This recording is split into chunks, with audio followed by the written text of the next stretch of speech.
Good afternoon dear students. आज हम लोग पढ़ने जा रहे हैं square well potential and calculation of transmission coefficient. तो ये जो टॉपिक है, अभी तक हमने जो प्रीवियस लेक्चर के अंदर पहले पढ़ा था पोटेंशियल स्टेप, और उसके बाद पढ़ा था रेक्टेंगुलर पोटेंशियल बैरियर। ठीक है, तो उसी के समान ये टॉपिक है, उसी के जैसा है बिल्कुल। तो इसमें क्या है कि जो डिफरेंस इतना है, जैसे रेक्टेंगुलर पोटेंशियल बैरियर में क्या होता है कि बैरियर जो होता है वो पॉजिटिव डायरेक्शन में होता है, अपवर्ड। इस बार क्या है, पोटेंशियल जो है वो डाउनवर्ड है, ग्राउंड से नीचे। ये था ज़ीरो लेवल से ऊपर रेक्टेंगुलर पोटेंशियल बैरियर V0, और ये है जो लेवल है ज़ीरो उससे नीचे। कितना नीचे? V0। ओके, सिर्फ इतना डिफरेंस है और कुछ भी नहीं है, बिल्कुल सिमिलर है, बिल्कुल सिमिलर। हर एक कैलकुलेशन, हर एक टर्म बिल्कुल सिमिलर है। सिर्फ V0 जो है वो रिप्लेस किया गया है -V0 से। और इसके अंदर क्योंकि एनर्जी ऑलवेज पॉजिटिव है, यहाँ पे पोटेंशियल एनर्जी जो है वो नेगेटिव है, और काइनेट एनर्जी माइनस पोटेंशियल एनर्जी करेंगे तो काइनेटिक एनर्जी तो पॉजिटिव ही आएगी, रिमेनिंग एनर्जी। तो E is always greater than zero है। यहाँ पे एक ही केस लेंगे हम लोग, ऑलवेज E ज़ीरो लेवल से तो ऊपर ही रहेगा। तो पोटेंशियल एनर्जी जो है वो ऋणात्मक है ही सही।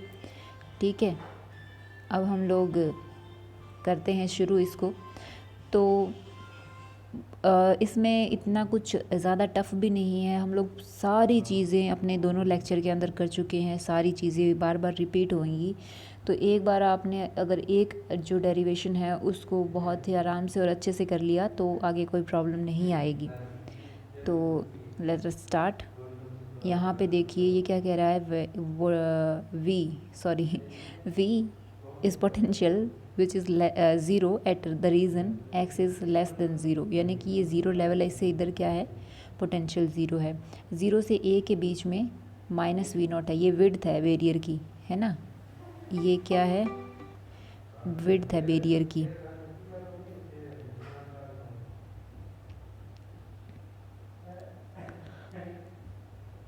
अभी हम लोग क्या करेंगे, यहाँ पे x is greater than a में क्या है, पोटेंशियल ज़ीरो होता है। ठीक है, अब हम लोग इसको रीज़न में डिफ़ाइन कर देते हैं। ओके, ये फर्स्ट रीज़न, ये सेकंड और ये थर्ड। तो फर्स्ट रीज़न जो होता है उसमें पोटेंशियल एनर्जी ज़ीरो है, थर्ड रीज़न में भी ज़ीरो है, सेकंड रीज़न में -V0 है। तो अपनी श्रोडिंगर वेव इक्वेशंस जो हैं वो कुछ इस तरीके से हैं, फर्स्ट और थर्ड रीज़न के बिल्कुल सिमिलर, और सेकंड रीज़न में -V0। ये है काइनेटिक एनर्जी, ये है प्लस में पोटेंशियल एनर्जी। तो पोटेंशियल एनर्जी है -V0 और is equal to total energy. Schrodinger wave equation यही तो होती है। ठीक है, तो ये हमारी तीनों इक्वेशन बन गई। फिर इनके सॉल्यूशन, तो ये सेकंड ऑर्डर डिफरेंशियल इक्वेशन, ये भी सेकंड ऑर्डर डिफरेंशियल इक्वेशन हो गई है, और थर्ड रीज़न की भी इधर ही है, ये रहा, ये थर्ड रीज़न के लिए। थर्ड रीज़न और फर्स्ट रीज़न दोनों में क्या है, हमने k लिया है। ठीक है, k is equal to √2me/h²। लेकिन सेकंड रीज़न में क्या है, ये फर्स्ट और थर्ड एक जैसे हैं, और सेकंड जो है उसमें V0 भी है।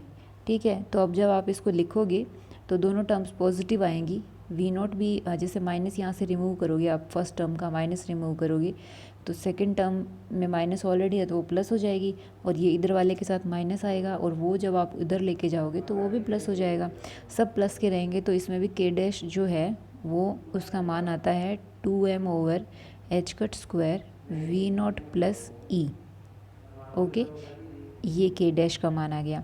अब इनके सॉल्यूशन, ये सेकंड ऑर्डर डिफरेंशियल इक्वेशन है, इसका सॉल्यूशन ae⁻iota⁡kx प्लस be⁻−iota, इसका f e⁻iota⁡k' प्लस ge⁻−iota⁡k'। इसी तरीके से थर्ड रीज़न में ce⁻iota⁡kx। अब देखो डी वाली टर्म हमने रेक्टेंगुलर पोटेंशियल बैरियर में भी रिमूव की थी। क्यों? क्योंकि अगर पार्टिकल इस बैरियर से कहीं भी प्रभावित होगा तो इन दोनों रीज़न में हो जाएगा। ठीक है, अगर इनसे पार निकल गया तो इधर जाने के बाद तो उसको टकरा करके वापस लाने के वाला कोई है ही नहीं। ठीक है।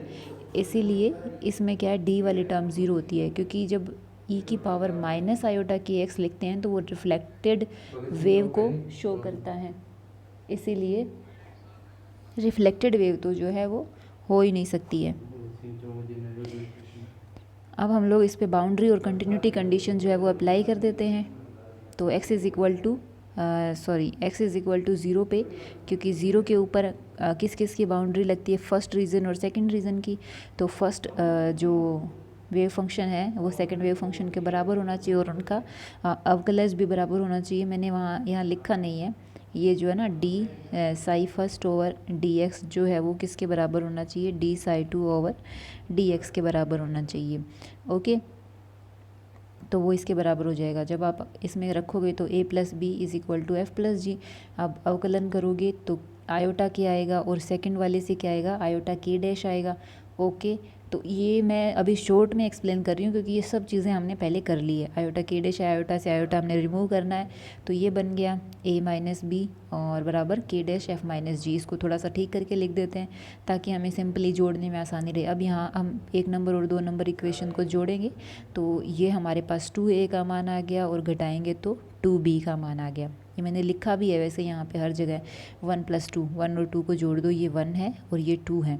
ओके, तो इसमें f है और इसमें k डैश बाई के f है, तो ये आ गया। इसमें g है और इसमें माइनस k डैश बाई के g है, तो जब जोड़ेंगे तो सिंपल आ जाएगा, घटाएंगे तो माइनस आ जाएगा। ओके, फिर ये b और 2a और 2b का मान आ गया। यहाँ से हम लोग b बाई a कर देते हैं क्योंकि रिफ्लेक्शन कोफिशिएंट जो होता है वो mode of b square over mode of a square ये होता है, हमें ये निकालना है इसलिए।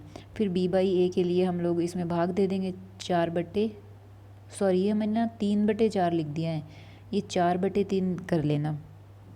ठीक है, यहाँ से k माइनस के डैश और k प्लस के डैश आ गया, ये g बाई f आ गया और उसके बाद a के अंदर k प्लस के डैश और ये k माइनस के डैश और ये g बाई f आ गया। अब देखो g बाई f आ गया ना, इस g बाई f की वैल्यू पहले निकाल लेते हैं। इधर आइए, यहाँ पे हम लोग x is equal to a वाली जो बाउंड्री कंडीशन है, क्योंकि x इज़ इक्वल टू पे कौन कौन से रीज़न मिलते हैं, ये a की बाउंड्री है, इस पे सेकंड और थर्ड मिलते हैं, तो सेकंड और थर्ड को बराबर कर दो। c e to the power, ये थर्ड है ये सेकंड है, तो e की पावर आयोटा के ए एफ ई की पावर आयोटा के डैश ए प्लस जी ई की पावर माइनस आयोटा के डैश ए। ठीक है, अब अवकलन करोगे तो आयोटा के आएगा, इधर आयोटा के डैश आएगा, आयोटा मैंने हटा दिया है तो ये के हो गया, ये के डैश हो गया। अब इसके बाद हम लोग क्या करेंगे, 6 नंबर इक्वेशन में 5 नंबर इक्वेशन का भाग दे देंगे। जैसे यहाँ पे भाग दिए हैं ना, तो भाग देने से क्या होगा, तो c से c तो कट जाएगा, ये गया, k बचेगा, इधर k डैश है ही और ये बाकी टर्म एज इट इज़ है। अब हम लोग क्या करेंगे, जैसे इसको इधर ले जाओ आप और f वाले टर्म्स को एक तरफ कर लो और g वाले टर्म्स को एक तरफ कर लो, ये भी हम कर चुके हैं पहले। ओके, तो यहाँ से g बाई एफ का मान आ जाता है माइनस के डैश ओवर k प्लस के डैश ई की पावर 2 आयोटा के डैश ए। इस मान को आप b बाई ए की वैल्यू के अंदर पुट कर दो। ओके, देखो यहाँ पे हमने इसका मान रख दिया है, g बाई एफ़ का मान ऊपर और नीचे ये दोनों टर्म g बाई एफ़ की वैल्यू आ गई। g बाई एफ़ का मान आने के बाद एलसीएम लेंगे तो k प्लस के डैश और k प्लस के डैश ये रिमूव हो जाएगा, इधर स्क्वायर हो जाएगा, k स्क्वायर माइनस के डैश स्क्वायर और इस इधर क्या है, इधर मैंने डायरेक्ट लिख दिया है, ये होल स्क्वायर बनते हैं, ये k माइनस के डैश का होल स्क्वायर बना और इधर k प्लस के डैश का बनता, तो होल स्क्वायर जब खोलते तो a square plus b square बनता है, वो तो आएगा ही सही। तो ये हो गया k square k dash square, तो 1 माइनस e की पावर 2 आयोटा k डैश ए और दूसरा 2k k डैश वाली टर्म बनती, इधर तो माइनस की बनती, इस वाले में माइनस की बनती, इसमें प्लस की बनती, लेकिन इसके साथ क्या है, ऑलरेडी यहाँ पे माइनस है तो दोनों प्लस की हो गई। 2k k dash is equal into 1 plus E की power 2 iota k dash A, ये आ गया। ठीक है, अब इसमें क्या होगा, हम ऊपर और नीचे जो है वो e की पावर माइनस आयोटा के डैश ए से गुणा कर देंगे, तो ऊपर जो है वो साइन के डैश बन जाएगा, नीचे भी साइन और ये कॉस बन जाएगा। लेकिन साइन के फॉर्मूले में क्या होता है, ये होता है ना एक मिनट, साइन के फॉर्मूले में क्या होता है, ई की power iota x minus iota x बटे 2 आयोटा, ये होता है। तो यहाँ पे क्या होगा,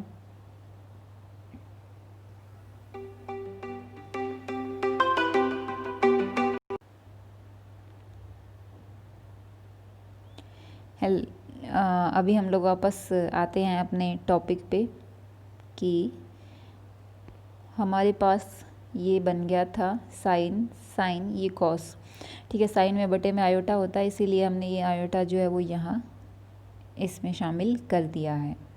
ओके, सो हमारे पास b बाई ए की वैल्यू आ गई है, और अब हम लोग निकालते हैं c बाई ए की वैल्यू। c बाई ए की वैल्यू निकालने के लिए हम लोग इक्वेशन 5 में 3 का भाग देंगे। ये इक्वेशन नंबर 5 है हमारे पास, ओके, और इस इक्वेशन में 3 का भाग देंगे। ये हमारी 3 नंबर 2a जो निकाला था ना वो, ठीक है। जब आप इसको डिवाइड करोगे तो डिवाइड करने के बाद हमारे पास ये जैसे आ गया, तो इसमें आप g बाई एफ़ बना लो। देखो ऊपर f और g दोनों है, नीचे भी f और g दोनों है। g बाई एफ़ बनाओ और उसका मान रख दो, ठीक है। मान रखने के बाद क्या करेंगे, जैसे अंदर इधर g के साथ माइनस आयोटा के डैश ए था, और ये g में क्या था 2 आयोटा के डैश ए, तो प्लस का बन गया ना, ये दोनों एक जैसे हैं, ये कॉमन आ जाएंगे, बाहर निकाल दो तो अंदर 2 के डैश बच गया। तो ये 2 के डैश और ये, और नीचे उसी तरीके से वही होल स्क्वायर बनेगा और 2 टर्म्स बन जाएगी जिस तरीके से b बाई ए में निकाला था हमने, ठीक है। तो क्या होता है कि ये वाले टर्म्स अपने पास आ जाती है, c बाई 2a चल रहा है बराबर में। तो हम लोगों ने क्या किया, ये जो ऊपर वाला 2 था ना, इसको बट्टे में नीचे ले आए, ताकि इसको साइन बना देंगे, इसको कॉस बना देंगे, ठीक है। ये साइन बन गया और ये कॉस बन गया। और जैसे इसमें क्या था, ऊपर तो कुछ साइन कॉस बनाने का था नहीं, तो अब चीज़ें कंपनसेट करनी पड़ेगी। जैसे कॉस तो सिंपली बटे 2 करने से बन गया, लेकिन साइन में तो बटे आयोटा भी करना पड़ा, और उस आयोटा को कंपनसेट करने के लिए हमें ऊपर जो है वो माइनस आयोटा लगाना पड़ा, ठीक है। क्योंकि ये क्या है, फॉर्मूला जो है वो कुछ इस तरीके से बन रहा है, के डैश ए और माइनस आयोटा के डैश ए। लेकिन जब ये माइनस जो है ना वो कॉमन लेंगे तब साइन का फॉर्मूला बनेगा साइन के डैश ए, क्योंकि प्लस वाली टर्म जो है वो पहले आती है, ठीक है। इस वजह से अब हम इस इक्वेशन में क्या करेंगे, आयोटा से ऊपर नीचे गुणा कर देंगे, c बाई ए निकाल लेंगे। c बाई ए निकालेंगे तो ये 2 जो है ना वो इधर आ जाएगा, 2 आयोटा के डैश और e की पावर माइनस आयोटा के ए, और नीचे ये जो बनी गया है, आयोटा से ऊपर गुणा किया, आयोटा से नीचे किया, तो नीचे आयोटा स्क्वायर बना, तो -1 ऑलरेडी है तो प्लस हो गया, ये बन गया। अब हम लोग निकालेंगे ट्रांसमिशन कॉफिशिएंट। ट्रांसमिशन कॉफिशिएंट जब निकालते हैं तो c बाई ए का स्क्वायर करते हैं। अब मैंने बताया था कि जब a प्लस आयोटा b होता है तो उसके मोड का स्क्वायर जब हम करते हैं तो हमें a प्लस आयोटा b और साथ में a माइनस आयोटा b ये करना पड़ता है, ठीक है। जब ये करना पड़ता है ना तो सिंपली आंसर क्या आ जाता है, ए स्क्वायर माइनस बी स्क्वायर, ठीक है। तो यहाँ पे जैसे ये ए हो गया, ये बी हो गया, स्क्वायर कर दो, ये बन गया। कोस स्क्वायर को साइन में बदल दो, तो इधर भी क्या है, जैसे ये देखो मैंने ना यहाँ पे होल स्क्वायर नहीं लगाया है, ये छोटी छोटी क्या है मिस्टेक हो जाती है, इसको थोड़ा ठीक कर लेना। ये होल स्क्वायर होगा, तो यहाँ पे होल स्क्वायर जब आप ओपन करोगे तो 2k स्क्वायर के डैश स्क्वायर बनेगा। इधर क्या है 4k स्क्वायर के डैश स्क्वायर बना है, तो माइनस का 2 बच गया ना, तो इस तरीके से ये फॉर्मूले में अंदर क्या है माइनस का आ जाता है। ये यहाँ लगा दिया मैंने, इधर 4k स्क्वायर के डैश स्क्वायर बन गया। और जब आप इनके मान रखोगे तो हमने रेक्टेंगुलर पोटेंशियल बैरियर के अंदर पूरा डेरिवेशन जब किया था मान रख के, तो वैल्यू यही आई थी, t is equal to 1 plus V naught square sine square के डैश ए बटे 4e plus V not inverse, ठीक है। ये इन्वर्स इसलिए लगा क्योंकि ये बट्टे में आया था सारा मान। जैसे मैं फिर भी बता देती हूँ, जैसे ये के स्क्वायर, तो के स्क्वायर क्या होता है, के स्क्वायर होता है 2me over h cut square, और के डैश स्क्वायर क्या होता है 2me plus V naught over h cut square. जब आप इन दोनों को आपस में गुणा करोगे तो 2m/h² का होल स्क्वायर बन जाएगा और e into e plus V naught. जब आप इनको आपस में घटाओगे तो ये इससे कैंसिल हो जाएगा और वी नॉट बचेगा। ठीक है, तो यहाँ पर जैसे ये और ये हटा दो, इसके बटे में 4k² और k' कर दो। ओके, तो के ऊपर तो क्या यहाँ पे तो क्या बनेगा 1/, और 1 प्लस, जैसे मैं इसको बाद में लिखती हूँ तो k² माइनस k' क्या बनता है 2m/h² का होल स्क्वायर और वी नॉट स्क्वायर, साथ में क्या है साइन स्क्वायर k' जो भी है। ओके, नीचे क्या बनेगा 2m, और ये जैसे गुणा में है इनका तो वही गुणा में करेंगे 2m/h² का होल स्क्वायर और ई के साथ में e प्लस वी नॉट ये बनेगा। तो ये होल स्क्वायर तो कैंसिल हो जाएगा, तो ऊपर बचेगा V naught sine square k' और नीचे e, और ये 4 तो साथ में है 4e प्लस वी नॉट, यही बचा। जब आप इसको ऊपर ले जा करके लिखोगे तो फिर ये किस में बदल जाएगा इन्वर्स में, ये सारा मान जो है ऊपर लिखोगे तो इन्वर्स में बदल जाएगा। इस तरीके से t का मान हमारे पास ये आ जाता है, और r का मान भी आप इसी तरीके से निकाल लो। जैसे r में ये दोनों हैं, ये दोनों हटाओ और इसके बटे में लगा दो, इसके बटे में क्या आ जाएगा 1/1 प्लस 4k² k' ओवर और k² माइनस k' का whole square sine square k' ये था। तो ये सब मान अपने रखेंगे तो बिल्कुल t के अपोजिट मान आ जाता है, तो ये r का मान आ गया। तो r plus T is equal to 1, यानी कि प्रोबेबिलिटी डेंसिटी जो है वो ऑलवेज, या प्रोबेबिलिटी फ्लक्स जो है वो ऑलवेज क्या रहता है कंजर्व्ड रहता है। अब देखिए क्या है कि एनर्जी तो है वो पोटेंशियल से ज़्यादा है, इस पोटेंशियल बैरियर में एनर्जी पोटेंशियल से ज़्यादा है, लेकिन फिर भी क्या होता है, फिर भी ये होता है कि जब पार्टिकल इस एरिया से सेकेंड रीजन से गुजरने लगता है तो उसका जो मोशन है वो इफ़ेक्टेड होता है, इस रीजन के अंदर प्रभावित होता है, चाहे वो इससे ज़्यादा है लेकिन क्या है प्रभावित होता है। जैसे आप ये मानिए कि कोई इंसान है वो बहुत ही स्ट्रॉन्ग है, लेकिन जब उसे मेंटली परेशान किया जाता है, चाहे आप उसे फिज़िकली नहीं करो लेकिन अगर परेशान करोगे तो वो चाहे आपको शो नहीं करे क्योंकि वो स्ट्रॉन्ग है, लेकिन वो थोड़ा बहुत तो परेशान होता ही है। इसी तरीके से ये पार्टिकल जो है हालांकि स्ट्रॉन्ग है इस पोटेंशियल से, लेकिन फिर भी इस रीजन में वो क्या करेगा, थोड़ा इससे प्रभावित होगा, उसकी गति जो है वो प्रभावित होती है। इसी वजह से क्या होता है transmission coefficient total t is equal to 1 नहीं आता, क्योंकि अगर वो प्रभावित नहीं होता तो सिंपली निकल जाता सारे के सारे पार्टिकल पारगमित t इज इक्वल टू 1, लेकिन ऐसा नहीं होता क्योंकि there is still some probability of r due to the potential well. ये वेल है, ये कुआं है, पोटेंशियल का कुआं, ये ऊपर बैरियर नहीं है, ये वेल है। ठीक है, तो जैसे इसने कहा कि एनर्जी ग्रेटर देन 0 है और लेकिन पोटेंशियल जैसे नेगेटिव है, लेकिन काइनेटिक एनर्जी तो पॉजिटिव ही है, फिर भी क्या है कण के पारगमन की संभावना थोड़ी कम हो जाती है पोटेंशियल बैरियर की वेल की वजह से।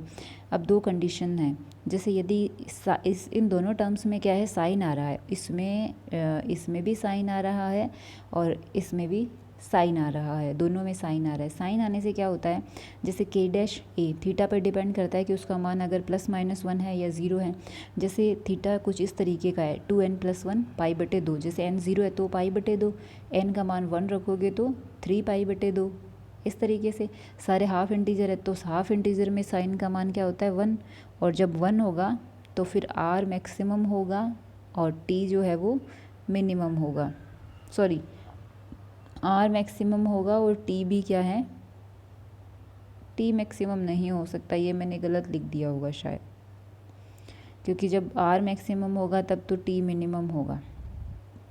ठीक है, लिखने में बहुत, क्योंकि ये बहुत जैसे अभी सोचो मुझसे ही गलती हो रही है तो तुम तो पहली बार पढ़ोगे तो तुमसे बहुत ज़्यादा चांसेस हैं गलती होने के, तो डरना मत, बार बार प्रैक्टिस करोगे तो गलतियाँ रिमूव होने लग जाएंगी और जैसे बार बार प्रैक्टिस करने से फाइनली आपको पता भी लगने लग जाता है कि ये एक्सप्रेशन सही नहीं है, राइट नहीं है, कुछ इसमें मिस्टेक हो रही है, या टी का एक्सप्रेशन ऐसा नहीं आता, या आर का एक्सप्रेशन ऐसा नहीं आता, this kind of things you know about that. Okay, तो फिर क्या होगा कि जैसे यहाँ पे टी मिनिमम आएगा, आर मैक्सिमम क्या आ जाता है, क्योंकि आर में क्या है, बट्टे में साइन स्क्वायर के डैश ए है, ये वैसे इन्वर्स में है, इन्वर्स का मतलब उल्टा, तो बट्टे वाले का मान मैक्सिमम नहीं हो रहा, ऊपर वाले का मान मैक्सिमम हो रहा है एक्चुअल में। तो इस जब कोई जैसे आर में कुछ ए बटे बी है, तो आर मैक्सिमम कब होता है, जब ए मैक्सिमम हो या बी मिनिमम हो। तो ए मैक्सिमम होने से आर मैक्सिमम हो जाता है।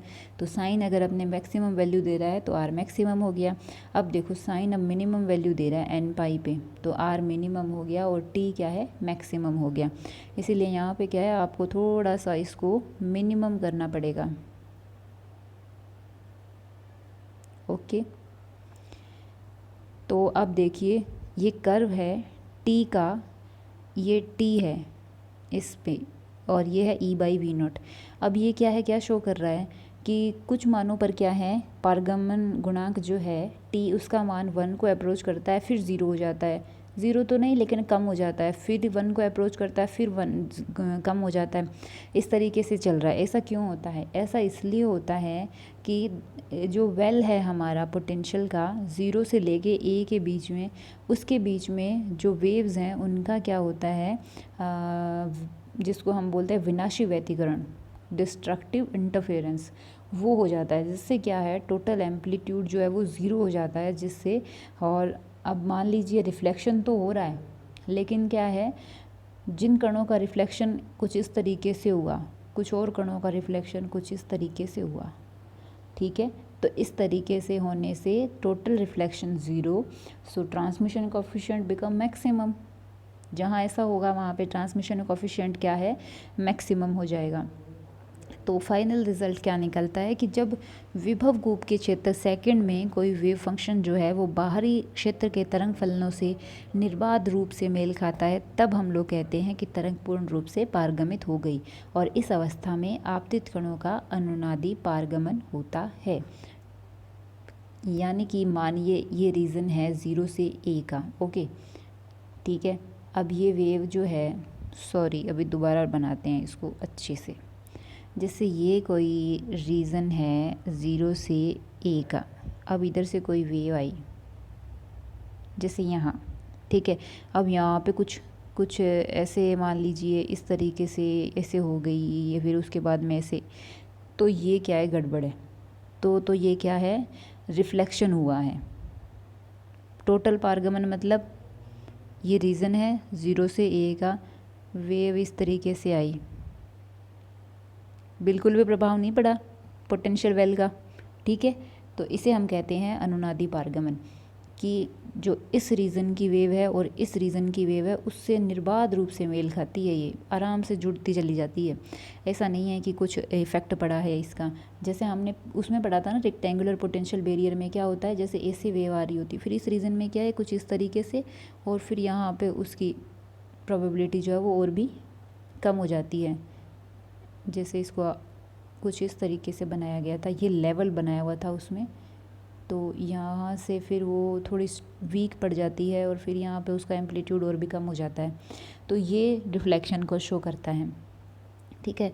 तो ये क्या है, पोटेंशियल वेल, बिल्कुल सेम प्रोसीजर, बिल्कुल same, B by A, C by A, reflection coefficient, transmission coefficient वही सेम एक्सप्रेशन, सिर्फ simple V not is replaced by minus V not, और the motion of particles which are coming from the left also affected by the potential well which is less than the energy of the particle, ठीक है, कि particle की energy ज़्यादा है तो भी वो उससे क्या है, अफेक्टेड होगा।